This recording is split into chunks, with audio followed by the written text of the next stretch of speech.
Donc bonjour à tous, dans cette première vidéo, je vais vous parler de la détente de Joule et Gay-Lussac, dont on a besoin pour discuter du caractère d'un gaz parfait. Donc ça va être la première des deux détentes qu'on va étudier, le deuxième sera la détente de Joule-Kelvin. Et donc celle-ci, la détente de Joule-Gay-Lussac consiste à séparer finalement deux compartiments. Donc vous prenez deux compartiments que vous séparez tout simplement par un espace qui va contenir un robinet ici. Dans l'état initial, vous avez tout le gaz qui est dans le compartiment de gauche. Et pour atteindre l'état final, ce qu'on fait, c'est qu'on ouvre le robinet. Hop, donc on ouvre le robinet. On va atteindre un état final dans lequel, évidemment, le gaz va diffuser et va se retrouver dans les deux compartiments. Donc voilà le système qu'on va étudier. C'est ça une détente de Joule et Gay-Lussac. Pardon. Donc détente de Joule et Gay-Lussac. Alors les particularités évidemment au niveau des parois. Les parois elles sont calorifugées. Donc souvent on dessine de cette manière-là pour le préciser. Donc je vous rappelle que calorifugé veut dire qu'il n'y a pas de transfert thermique et elles sont rigides.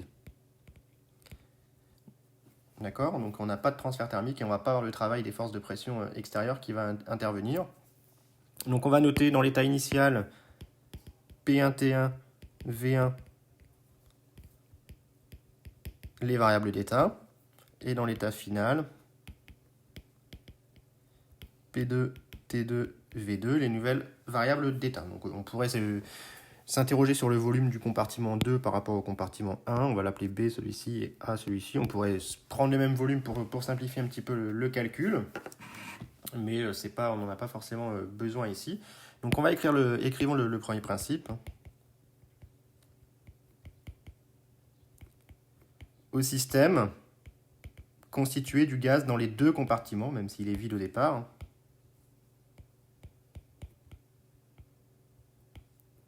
Donc on prend comme système le gaz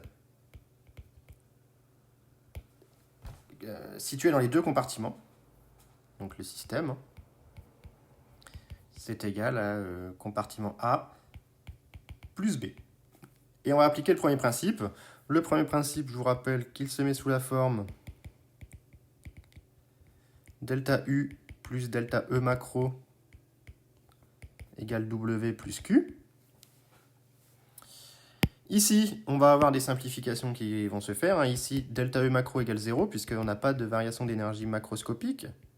L'enceinte n'est pas en train de bouger. Q égale 0, car les parois sont calorifugées.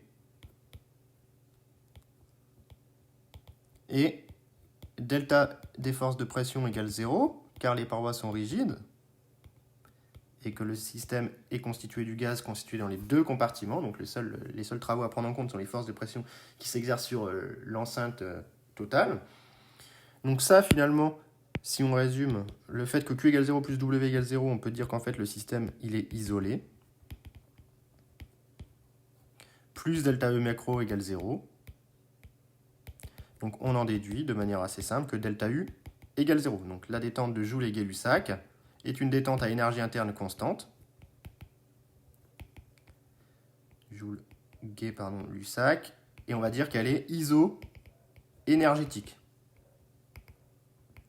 Ça veut dire pas de variation d'énergie interne. Donc voilà ce qu'est une détente de Joule-Gay-Lussac. C'est pas très compliqué.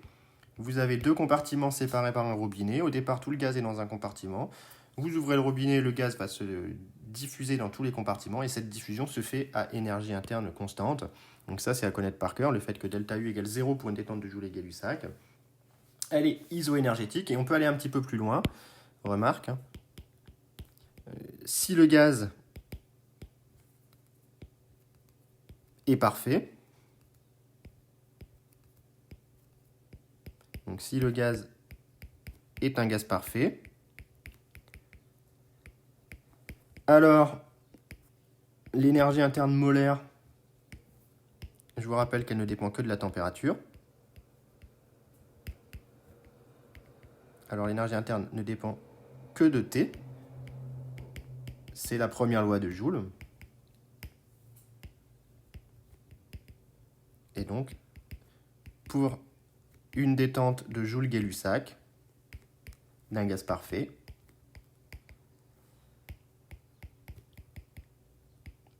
delta U égale 0 implique directement delta T égale 0. Donc la température ne change pas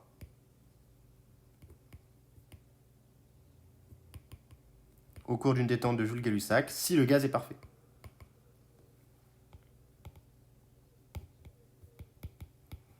Donc ça, c'est une expérience qui finalement permet de tester le comportement parfait ou non d'un gaz. Vous prenez un gaz, vous lui faites subir une détente de Joule-Gay-Lussac. Si la température n'a pas changé, eh bien ça veut dire que le gaz est parfait. Si la température a changé, ça veut dire que le gaz n'est pas parfait.